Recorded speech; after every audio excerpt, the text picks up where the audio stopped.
This is the field of the unknown, the strange and fantastic, the horrific and amazing. You are listening to Cryptozoological Talk on the RRN, and Salem is listening. Welcome in my fellow Oregonians joining us from the other surrounding counties, such as Portland, Crater Lake, Coos Bay, Grants Pass. Thank you for commenting and subscribing to our network. Well, after such a long hiatus, we're finally back in the studio. Don't get me wrong, I like being in the field, but eventually got to come back to the studio and do some work because there's a lot of people to talk to, and it's going to be a very exciting 2024. This segment of the Ropen Radio Network would like to give a shout out to the good people at the Wildlife Safari for all the amazing work their crew has done taking care of many variations of animals on the property. They are in training to be wildlife ambassadors. They're doing a fantastic job at that, sharing the wonders of cheetahs and promoting conservation efforts. Do you know that the Wildlife Safari is a leader in cheetah conservation? Come to see our new members, Arrow and Kayem, the adorable new cheetah cubs at Wildlife Safari in Winston, Oregon, born on May the 9th, 2023. These tiny felines are stealing hearts and receiving excellent care at the park. So the next time you visit Oregon, check out the Wildlife Safari. You're closer to Africa than you think. Now let's get to our subject for today. If you've been following this field closely, then you know that Nessie is an all-star in the cryptozoology field. When most people think of lake monsters, the Loch Ness Monster, no doubt, is the first that comes to mind. All right? That being said, I do feel there are other lakes in this world worthy of more attention. Some would suggest that Lake Champlain, which is home to Champ or Champy, but I would contest that British Columbia's Lake Okanagan could very well be the best lake for viewing a living sea serpent in its habitat. The creature is called Nahahitkooў, from the Silex, snake in the lake. And honestly, folks, I don't know if I said that correctly, but our guest today will shed some light on that, a.k.a. the Ogopogo. Now, researchers have come and gone over the years, with most saying, yes, there is a creature or creatures inhabiting Lake Okanagan. I agree. While others say, no. The lake could not support such an animal. I would beg to differ. Regardless of either viewpoints, make no mistake, there is definitely something in this lake. Whether or not it is a serpent or a marine reptile, such as plesiosaurs, is yet to be determined. That is until now, perhaps. Joining me to discuss more on this topic today is a researcher and Ogopogo enthusiast. This is Andrew Bennett on the Ropen Network. Welcome, sir. Pleasure to have you here. Good to be here. Tell me, Andrew, where do you reside? Are you currently in Canada? Yeah, I'm in West Bank, West Kelowna. We have a view of the West lake Kelowna. from here. Oh, wow. You got the best view then there, Andrew. How long have you been researching Okanagan?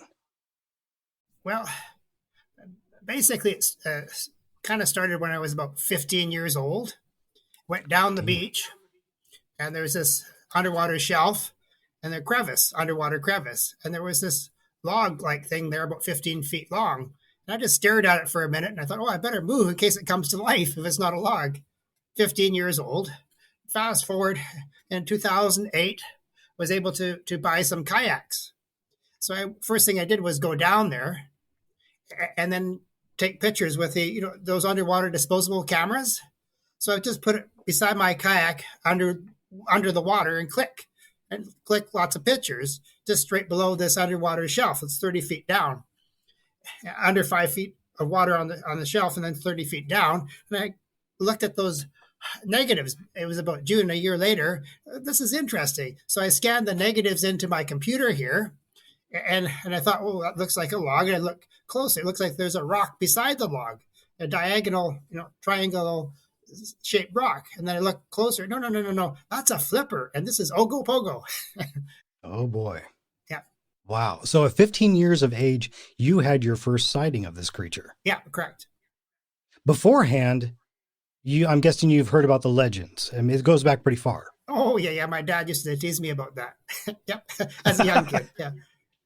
Oh, he wasn't probably attempting to feed you to it, right? If you misbehaved? I never thought that. No.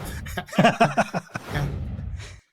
Well, before we get into more of this, let's start from the basics here.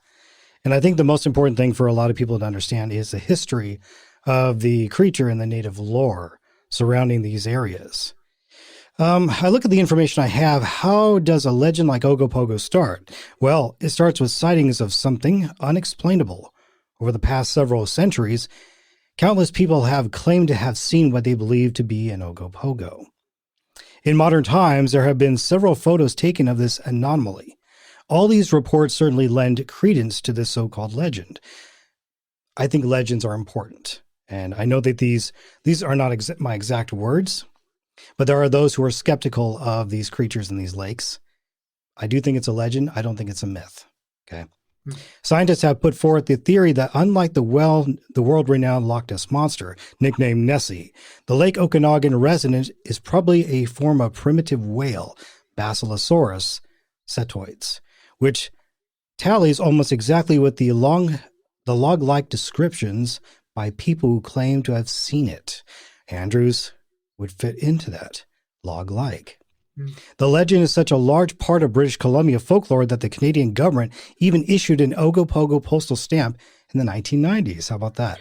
Reflecting the artist's idea of what Ogopogo may look like, as described during many reported sightings up until that time. Because of the sheer number of reported sightings of various parts of Lake Okanagan, a great many people believe that something does indeed exist, with the general consensus being that is possibly a species that has survived due to the depth of the lake in Okanagan and its cooler temperatures. Okay. Seasonally cooler temperatures and decreased boat activity in the fall could also explain the fact that the majority of the reported sightings seems to be between late August and early October. We will get to that. Andrew, the first thing I want to make sure I do right is to try to understand the original name of this creature. Did I say that correctly? Do you know the original term or how to pronounce it? Well, I always heard it Nahahitkoo̍. That's always how I heard it. Nahahitkoo̍. Nahahitkoo̍. It's the best I can remember. Yeah. Wow. So tell me, what do the natives say about this creature? What do you know about that? They what do they call it? I think something of the water. Is it anyway? In a way they were afraid of it, and they almost worship it. Yeah. I try to remember the definition, but I always try to remember if they called it a lake monster, basically. Yeah. I remember all those years back when I first learned about this creature back in the early 80s, which isn't a long time for most people, but for me it is. I remember they kept saying the snake in the lake. But it seems like there's different terms for it, though. It just depends on the translation, which I've noticed about the name as well. There's different spellings for it. Is that correct? Oh, for Nahahitkoo̍, there's dozens of different spellings. Just pronounced the same way, but spelled different ways. Okay. Well, as there is different people, there is different very much. expressions and words. Yeah. Okay. Now, when you said that they maybe worshipped it, did they offer sacrifices to it back in the old days? Well, a misconception is that they started to say they used to sacrifice pigs and chickens. Well, the natives didn't have pigs and chickens. But I do believe they would sacrifice to the creature. It makes sense. But that's the part too. You'd have to actually authenticate that saying. I don't know. Exactly. Yeah, and how would you authenticate something like that unless you spoke to the local natives who have been around for a long time? Which leads me to that question: have you spoken to the natives out there? Oh yeah. What was his name? Jordan. From First Nations. What was his name? Anyway, he was really helpful. I showed him most of what I know. He was a little bit afraid going on the lake, but hiking on the Goat's Peak nearby, he was okay with that. Went inside the crevice with me, gave a huge tug on this log-like creature. It didn't hardly budge. We left it, but I took more pictures, and the creature like is really vivid. The pictures, the detail. Jordan Cobble is his name. Yeah, he's into First Nations, the on the council, on the museum, regional district chair. Yeah, Jordan Cobble. Okay. Yeah. Excellent. And I get the feeling too that they don't like the name Ogopogo. They prefer the real name. Is that correct? Yeah, they do. It's a main. Yeah, like I say, it's something that they in some ways worship. Yeah, they don't like a white man's name for it. Yeah, because I think that this name arrived from a song Mm. back in, I'm not sure when exactly, but that's probably where it first originated from, even though the real name is something that's at times hard to pronounce. Yeah. Well, yeah. It came from a song. It says his mother was a whale, his father was an earwig, little bit of head and hardly any tail. Ogopogo was his name. Okay, yeah. Yeah. I think it was sang in a high pitch though. Yeah. Voice, wasn't it was a one of those little ditty things. Yeah, back in those days in the 20s. Yep. Yeah. Okay, so it goes back that far. Yep. Okay. Now, Andrew, you've been featured on Boogeyman, which is a show that I really, really like.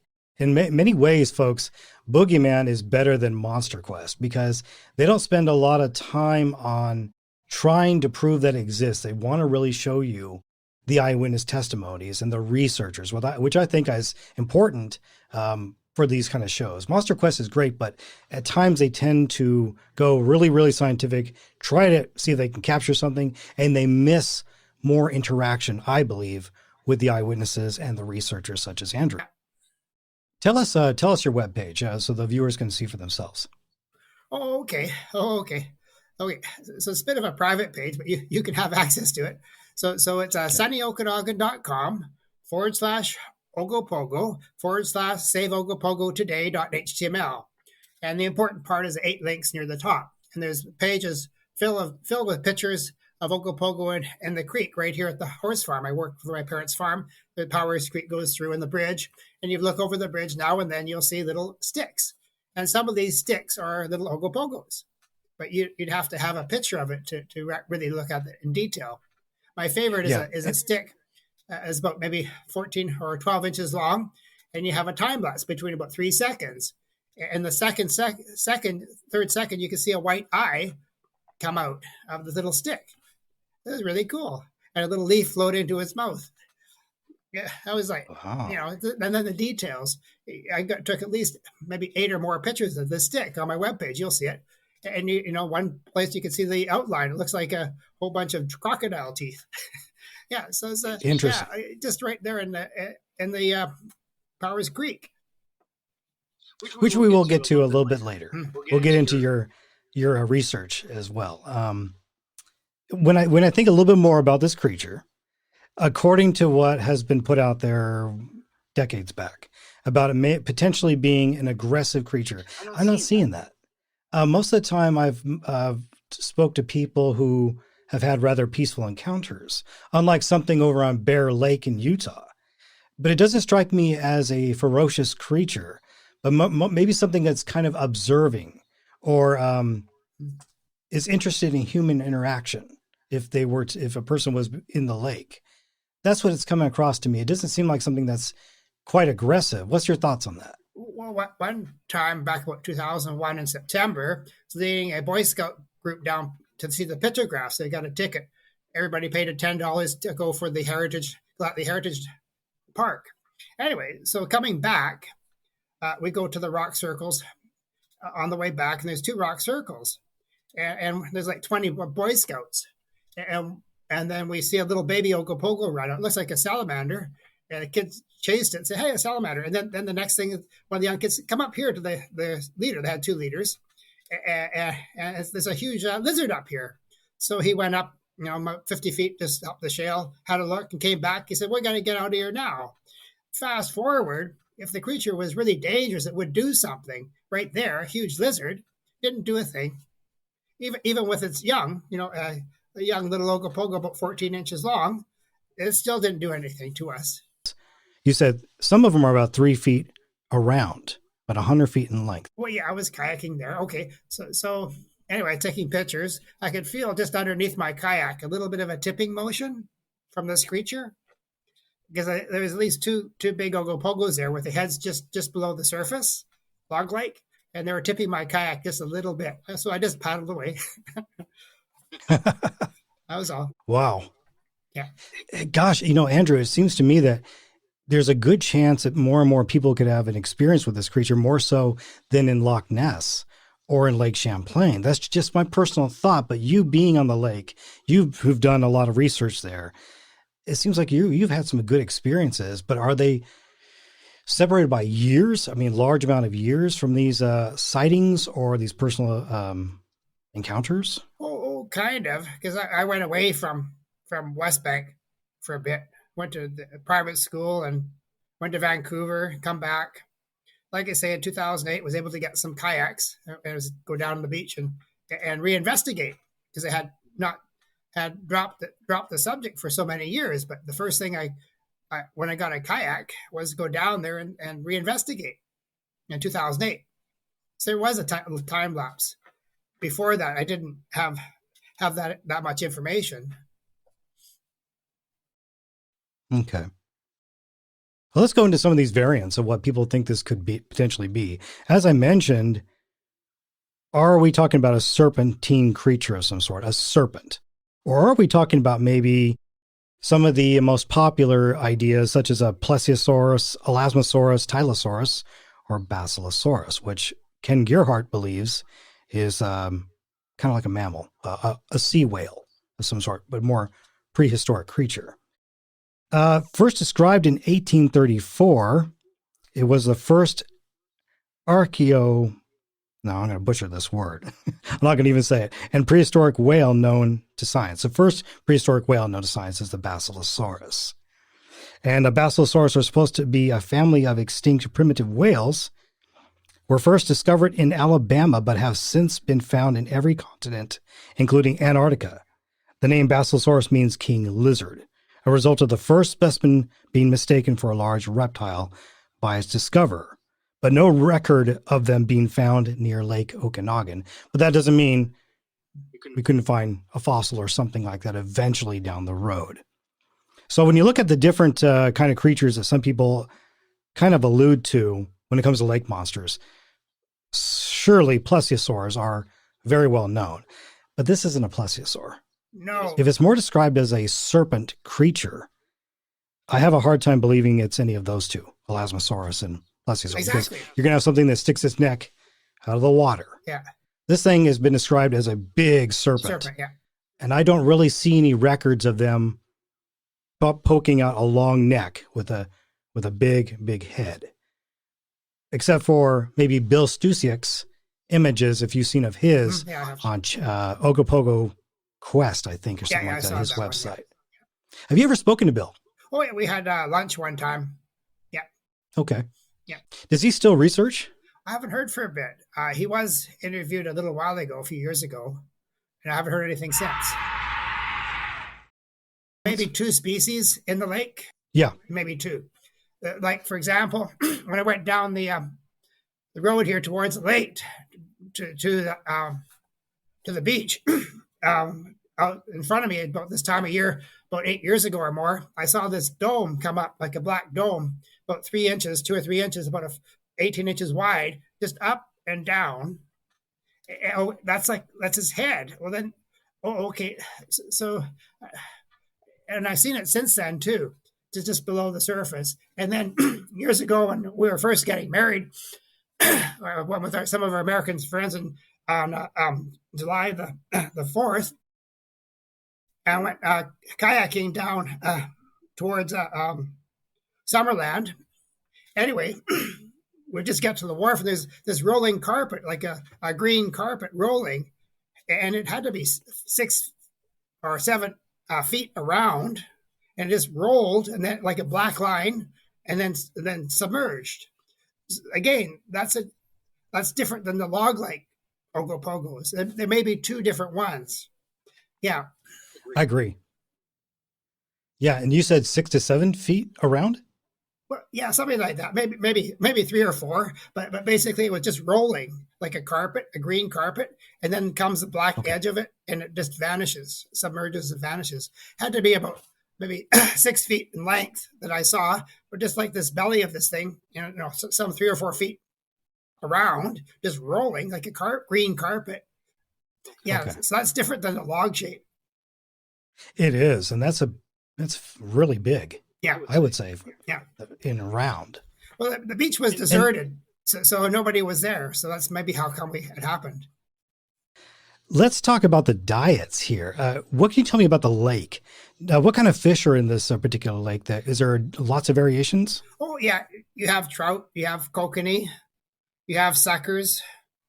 There's different kinds of fish. Yeah. Yeah.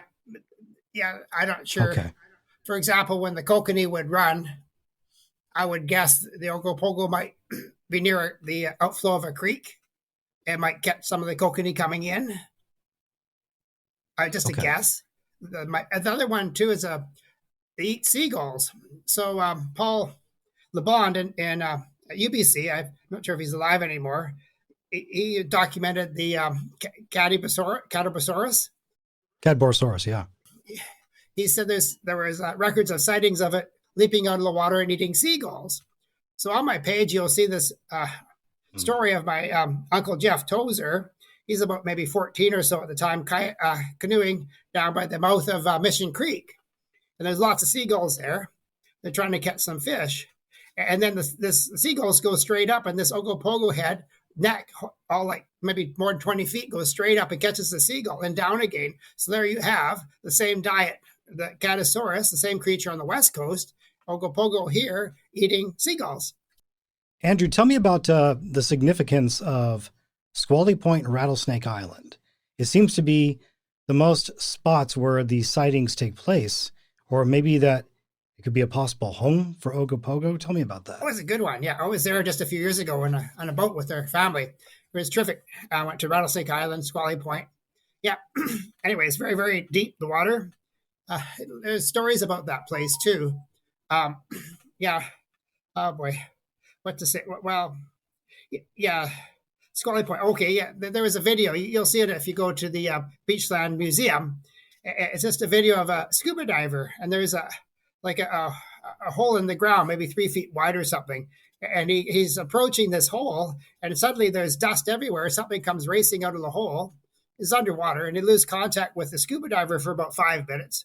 And then things calm down, and the scuba diver comes back. That was right there at Squally Point.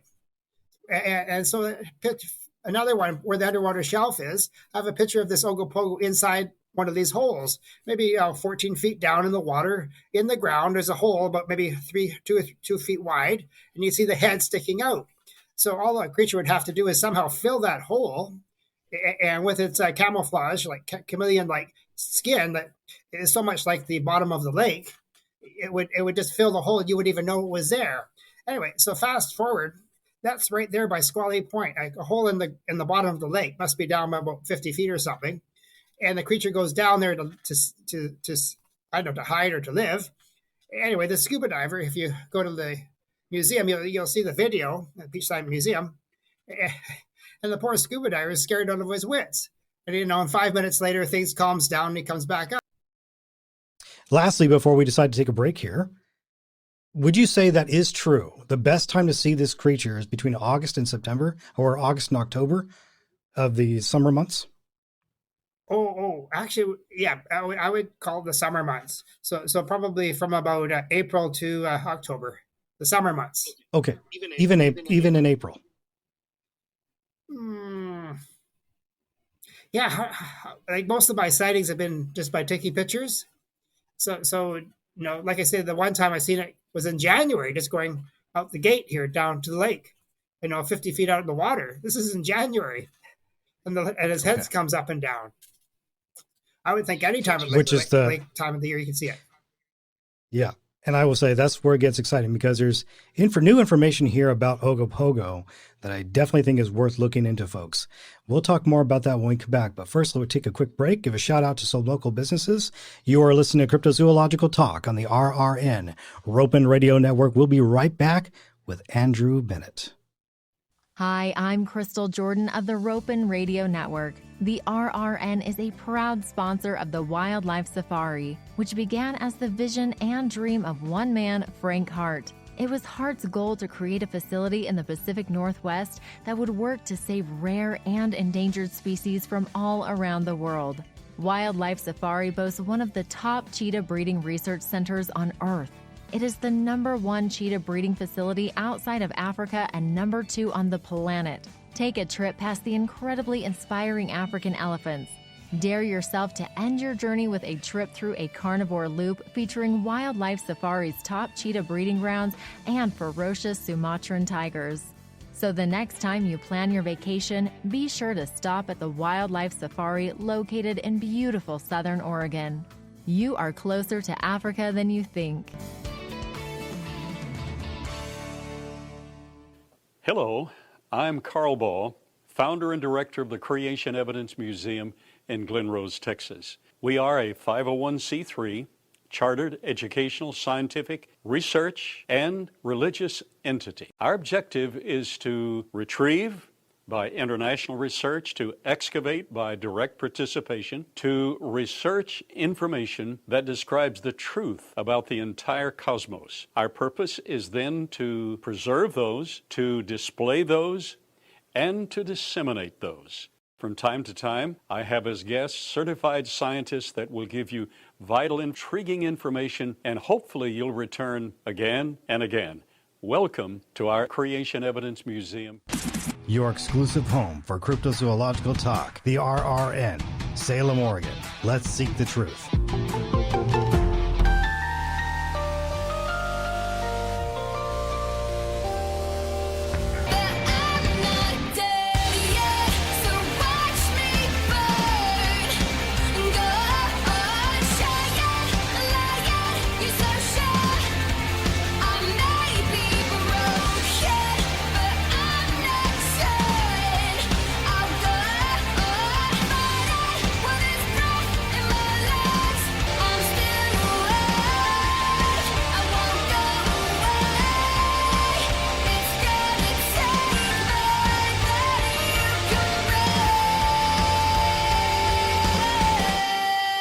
Welcome back, folks.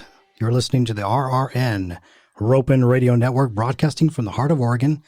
Salem is listening. Joining me today, researcher Andrew Bennett, who's been spending a lot of time on Okanagan Lake. Proud to have him here. Very knowledgeable. He's got plenty to share with us, including a website that's going to shed some light on his discoveries. And anytime we have a gentleman or an individual who spend a lot of time on these lakes, it's important to hear from them. We need to hear their side, hear what they have to say, and take it from there. Because look, we need researchers in this field. We need people who are willing to go out and look, and that's what Andrew has done. Andrew, I want to go to a couple of sightings here that are actually pretty fascinating. One that really stood out to me, and I'm sure you have some of your own, which we have been discussing here. But I remember in 2000, a marathon swimmer, Daryl Ellis, reported being accompanied for a short distance during his swim by two large creatures as he passed Rattlesnake Island, which we discussed. He described them as one being 6 to 9 meters, 20 to 30 feet long, and the second being smaller. They followed him for quite a while and then disappeared. When he swam near the Okanagan Lake floating bridge of Kelowna, a creature with a large eye the size of a grapefruit came within 9 meters to get a close look at him. Mr. Ellis' sighting was painted by a local artist with police sketch artist training. And folks, you will see that for yourself. That is really, really fascinating to me. And like I had talked to Andrew about, these things were observing him. Now you could imagine the fear that goes through someone when they have some sort of creature following, but they didn't attack him. They kept their distance, but they were curious. Powers Creek goes out into the lake, and there's a yacht club right there where you boat launch. Anyway, so this couple lived right there, little shack there by the where the park is now. And it was in the morning. It was really quiet, nothing happening. And she sees this creature race out of the boat launch, across the road into the pasture. That's our horse pasture right there, under the fence. And she could see the grass was maybe 4 feet high. And she could see how fast the creature was moving, even though she couldn't see the creature because you could see the top of the grass. And it kept going towards the creek inland. Anyway, yeah, so that was a different one. She said it was like a huge frog, 6 feet high and running really fast. Wow. And this is the same place where I saw that creature's head, 50 feet out into the lake from the beach, the same Willow Beach, same Glatley or Powers Creek. Anyway, yeah, so racing out from the boat launch, it's smooth, and then across the road and under the fence and into the horse pasture. You have the what do you call it? A plaque. It says Ogopogo's home. Yep. So go down from there. There's Ogopogo photos, and there's about 8 links. These are the main content in these 8 links. Like I mentioned, that picture of Ogopogo at the CNR dock, that white head. There is a picture there. Then you go down to the next link, crevice lizards, and there's a crevice way up Goats Peak, and inside is this creature. Looks like a log, maybe 8 feet or 10 feet high inside the crevice. Just kind of lives there, kind of as I don't know, how do you call it? Combination of living as a plant and as a creature. Anyway, the head's there too, all the details. And then the third link is close up again of the log-like lizard, and more pictures of the same creature in the crevice, and creatures, young ones, underneath and around an egg that's just opening, with the little Ogopogo coming out, Ogopogo peeking around the side of the log-like creature, maybe about 4 inches long or so. The mouth is orange, and his mouth is open. There's a picture of what looks like snow, about maybe 8 inches or so of snow. It was winter, but there's no snow in that crevice. It's just their camouflage, even like Ogopogo or shark lake usually is that same color as snow, really. And then there's another one of looks like a fuzzy creature. Another camouflage just below the little orange-like creature above it, and then there's a stick-like creature, looks like a branch coming down. At the bottom of the branch is another, as Ogopogo's mouth and head. You can look in the details. When you see my website, you'll see what I'm talking about.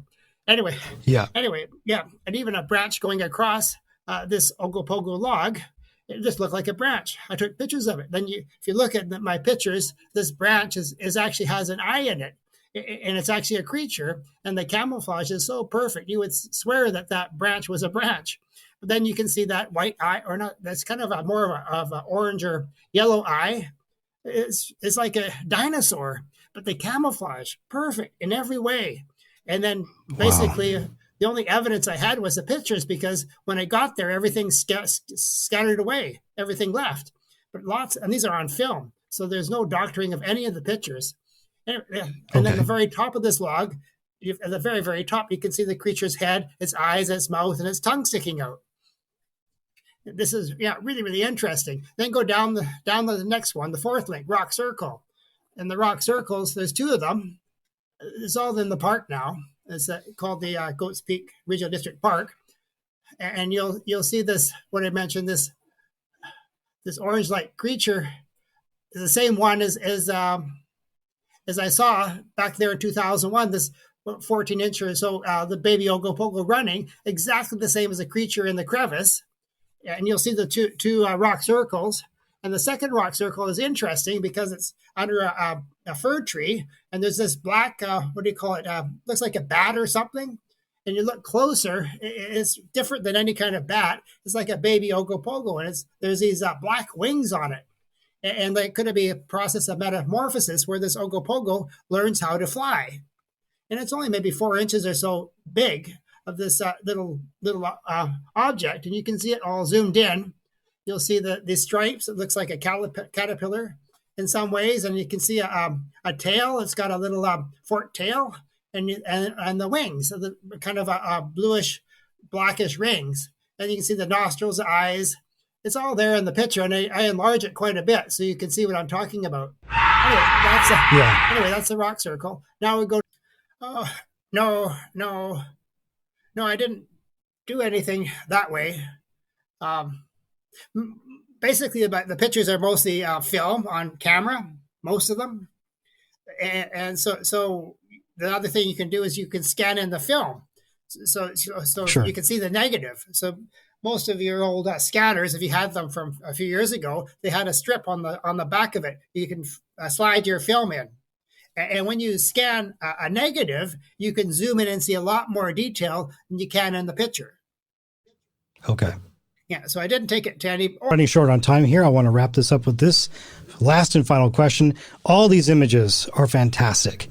Thank you so much for sharing them to the public and sharing them with us, because these are very important for people to see. Now you know that there is definitely a living creature out there, folks, and maybe not just one kind, but different variations, as this gentleman has saw for himself. To sum this up, Andrew, tell us again what you think this creature is. What's the best representation we can find online that would match this creature? Cannabisaurus.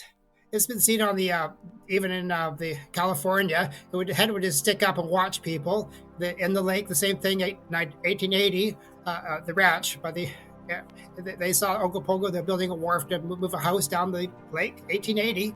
It just stood up, head and watched. And it would coil itself around a whale and just eat it. Huge, just totally under control. And like dinosaur, shark, beginning of evolution, it can even fly. This goes way, way back, more than like 360 million years ago. Yeah, so I would say, and it's very unique. It can fly. The second part is interesting too. It may be demon-like in some ways. It kind of makes me think of that a little bit. Yeah. You know what? I'll lean that direction too. I think you might have something there. I really do. Yeah, but it's worth further research. But Andrew, thank you so much for your time. It's been a blessing. I hope that everything continues well for you in the future. And if you ever want to reach out, feel free to do so. That's what I'm here for. But I'm so grateful for you to be on our show today. Thank you for joining us. Very, very good. Thank you very much for having me. Folks, thank you so much for watching the Ropen Network on CC Media, YouTube, and Rumble. If you enjoyed this episode and would like to listen to the full, non-condensed audio alternative, head over to our Spotify for Podcasters account, which you can find in the link directly below. In the meantime, seek the truth, and we will see you next time on the RRN.